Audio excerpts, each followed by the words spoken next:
as you guys know, I've been on a health journey for quite a while now, but I go through phases of really trying to focus on my health and phases of just maintaining it, and I feel like right now I'm in a phase of really focusing on it. But over the weekend, something happened and it made me really think about not just my health, but also all the illnesses that go around, how we handle them, not just externally healing them, but also how do we internally heal them. And I had a little sickness scare when I was taking my brother to New York, and the way I handled it is what inspired me to make this video. So if you are new here, welcome to my channel. If you're not, welcome back. I'm Julia, and this video is all about how I went from getting sick all the time the last 2 years to not getting sick once in 2023, and hopefully it continues that way, because in 2021 and 2022 I feel like I got sick almost every other month, and it wasn't like serious illnesses. It was like the common cold, the flu, a stomach bug, some type of virus, whatever. You guys know all the stuff that was going around. Well, I basically got it all, and it was like one illness after another, constantly blowing my nose, having headaches, feeling achy, not being able to do stuff for like a week, and then being fine. And then that happening again the next month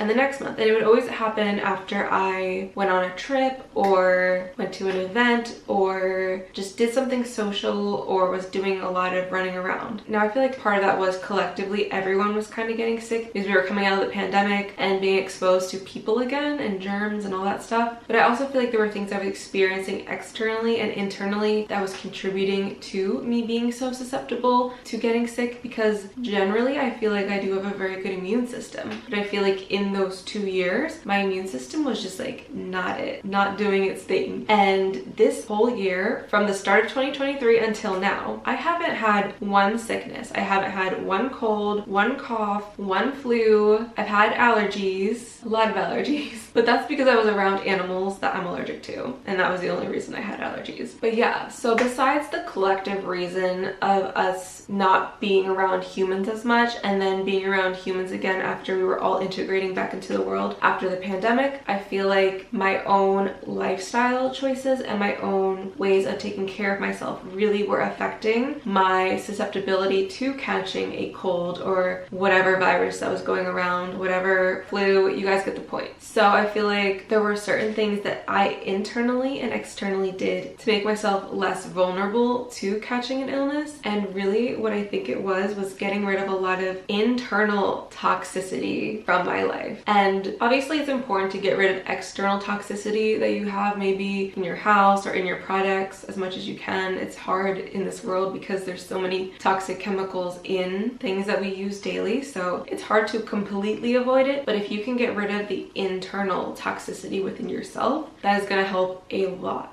And I think that is one of the main reasons why I haven't gotten sick once this year. So a few things that I left in 2022 were people pleasing. And yes, I still sometimes people please here and there and have to catch myself, but I feel like leaving that in the past has helped me to sustain my health so much. Number 2 was getting rid of toxic relationships, toxic friendships, toxic dynamics in general, eliminating that from my life, whether it's with myself or with other people. Just staying away from the drama has helped immensely. And number 3, which I feel like is one of the most important things that I've done, is really care for my body, and not just on a physical level. Obviously that is extremely important, and I have been doing that and trying to cook more and nourish myself at home. But one thing that we can all do regardless of the external factors is how we speak to our body and speak of our body. An example of this is every time I look in the mirror, whether I feel like I look great or not, I tell myself I do, and I also thank my body, and I thank it for all that it does for me, and I express gratitude for it functioning no matter what, because without it functioning I wouldn't be able to exist in this reality as Julia. So I express a lot of gratitude towards my body, and this is something new that I just started doing this year, and I've never done it to this extent before, and I think it has contributed the most to me having such a healthy physical body this year, because of how I've been feeling grateful for its abilities to do what it does. I also noticed that I kept hurting my back last year, and I haven't hurt my back once this year. And actually no, I did hurt my back once this year, but I healed it within a day. And when I hurt my back last year, it took like a week or two to heal it. So I really think a big part of that is just me having gratitude for my physical body and being kind to it with my words, my thoughts, and my actions. But of course, I know you're all wondering, what happened when I was in New York? How did I get sick and heal it so fast? Whatever. Basically what happened was, on my way to New York, I was driving with my brother and I realized that I had a headache. At first I'm like, okay, it's just dehydration, and then the headache kept continuing, and then I started to feel nauseous, and I was like, oh, you know, it's probably just my driving. I'm a great driver, but like, you know, it's not nausea from hunger, because sometimes if I don't eat for a little while, I'll get like nauseous from being so hungry. I was like, maybe it's just from the headache, the driving, and lack of water, because I probably could have drank more water that day. So then me and my brother get to New York, we get to his apartment, and we had to walk up 5 flights of stairs to get to his actual individual apartment, not just the building, you get it? Yeah. So we get to the top, I'm like, okay, I am really tired. I'm a little achy. I really hope that I am not getting sick. And then I remember that our younger brother was sick that morning. He was throwing up, he was not feeling good, had a headache, all that. And I'm like, oh my God, I caught his illness. Whatever he had, I have it, because I'm experiencing his symptoms.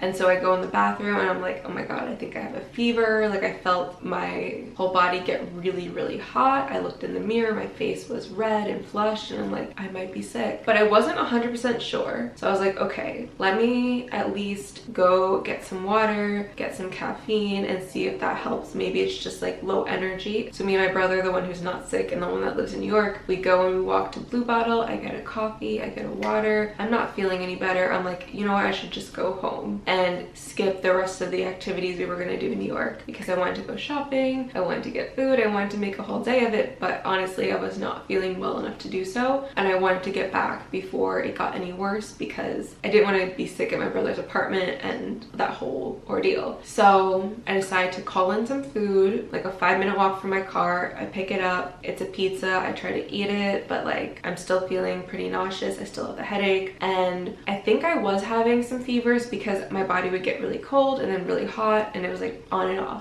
So I'm like, all right, let me just drive home. So I start driving home, and while I'm driving through New York City, I'm still feeling pretty off, but I feel like the nausea was starting to subside, and it was more just like the fevery feelings. And so in this moment I decide, okay, I'm going to talk to my cells. I'm going to speak life into them, I'm going to speak gratitude into them, and I'm going to totally relax my body. I'm going to relax my face, relax my muscles, everything, all the tension, and just focus on the road, focus on driving, listen to positive music, and see where that takes me. And literally, I kid you not, the moment I decided to do that, I started to feel better. The aches started to subside. Even my ankle was aching, and I have no idea why, but once I released the tension, my ankle stopped aching. As I was speaking positive words into my body, into my cells, literally into my individual cells, my temperature started to even out, and it wasn't getting extremely hot and extremely cold. It was like neutral. My head was still hurting a little bit, but it wasn't as noticeable, and I could just focus on the road and not feel in as much discomfort as I was in before. And the reason I feel like that all happened, besides everything that I told you that I did, was that I accepted, okay, maybe I'm sick, maybe I'm not, but I am okay with it either way. Like, I fully accepted whatever was going on, and I feel like the moment I was accepting it, I was no longer in resistance to it, and I felt like it just passed through me. And I didn't feel 100% until the next day, and I was still pretty tired the next day, but I didn't feel sick, and I didn't feel like, okay, this is going to continue and I'm going to throw up and be extra sick and not be able to do anything. It was like, I just need to slow down, I just need to relax, and I just need a break. And I feel like that's what my body was asking me to do. By slowing down and listening to it, the message it was trying to tell me was, you're running yourself too hard. You're going to burn out if you keep trying to do all these things at once. And I feel like that's kind of what sicknesses try to tell us. They try to tell us messages like, hey, you need to slow down. Hey, maybe take a step back from that, or this, you know, whatever it is that like you're experiencing, they're sending you a specific message for your specific situation. For me, the message that I was able to receive was, okay, there's no need to rush. I can do everything I want to do in the right time, but let's slow down. Let's let my body rest. And I genuinely feel like that was what healed me from potentially getting violently sick and getting stuck in New York. But I think anytime our body is going through something, whether it's an illness or say like I get eczema, I actually have a little patch right here, acne, you know, whatever externally we are experiencing that isn't of perfect health, it's a message that our body is trying to send us about what we need to do differently so that we can be the healthiest versions of ourselves. So the most important thing you can do if you are experiencing any discomfort, any pain, any illness in your body is to really slow down and listen to it and figure out what you need to do, not just externally but internally, to heal yourself, because there are so many different external methods and modalities of healing, and they are all great and they are all extremely important. But also what's as equally as important as the physical modalities of healing is also us really honoring and doing the internal work to heal ourselves. Because in order to keep any illnesses or disorders or any disease from happening, we have to go to the root, and the root is in us. So next time you feel sick, or if there's anything that you physically want to heal on your body, you should definitely continue to do the physical modalities of healing, and also add on to that going within yourself. And that can be through meditation, through journaling, through talking to a professional like a therapist or someone in that category, or going to a trusted friend, or just sitting with yourself and being like, okay, let's just be present in the moment and see what comes to us as to why we're feeling the way we're feeling. So I hope you found this helpful, and I hope that me sharing this story with you gave you some inspiration for how you can take this example, this situation, and apply it to your life. And I will see you in my next video next week. I love you guys so much.